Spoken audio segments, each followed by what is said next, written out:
They're a carried right on an oppressed minority in their own state.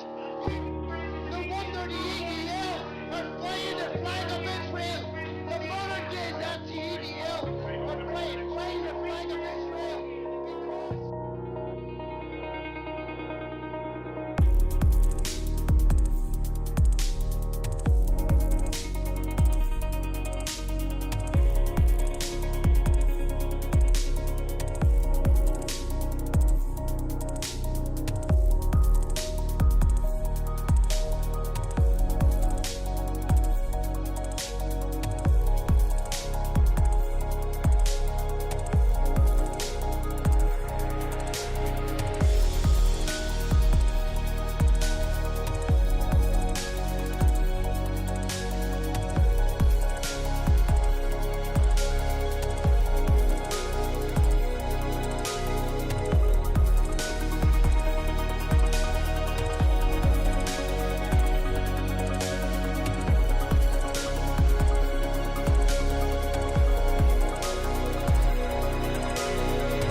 Steve Hedley, you're RMT Assistant General Secretary. Would you join me this afternoon in expressing relief and joy that our Prime Minister has been taken out of intensive care and is now back in normal general hospital population?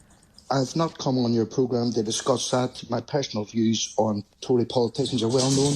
They're not the views of my union, and I've not come on your programme to discuss that. I'm just wondering if you're happy as I am that the PM is out of intensive care and his life is no longer apparently at risk. Well, I mean, people can draw their own conclusions. 900 people died yesterday because of the failure of government policies.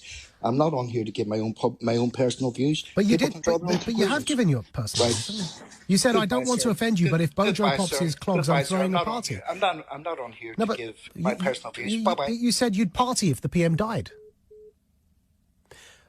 Well, that's interesting because we've had a 15-minute, relatively good conversation on the issues that the Assistant General Secretary of the RMT, Steve Hedley, cares about, which is great. I mean, he cannot dispute that we gave him plenty of time to speak about the issues that were really important.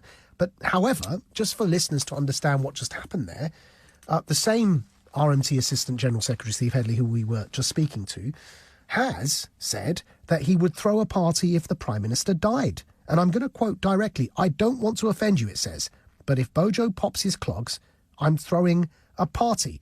He added, "I hope the whole cabinet and higher echelons of the Tory party have been touching various bits of him. The whole cabinet of Tory B-word, I hope they also contract it." Then, when asked to apologise, he said he stood by every word and would not, quote, "would not pretend to shed crocodile tears for the Tories."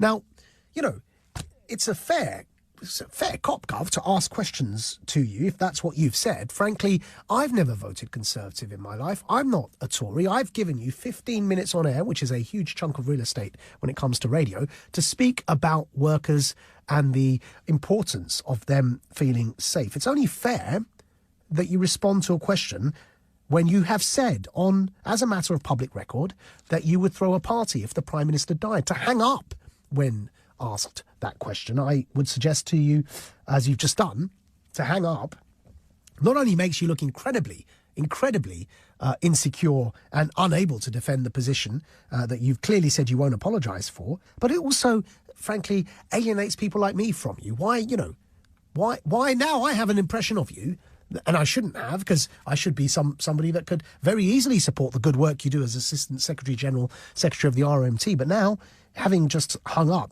me and I'm sure many other listeners are feeling perhaps you're not fit for purpose. Perhaps you're not suited to the position that you hold as Assistant General Secretary of the RMT.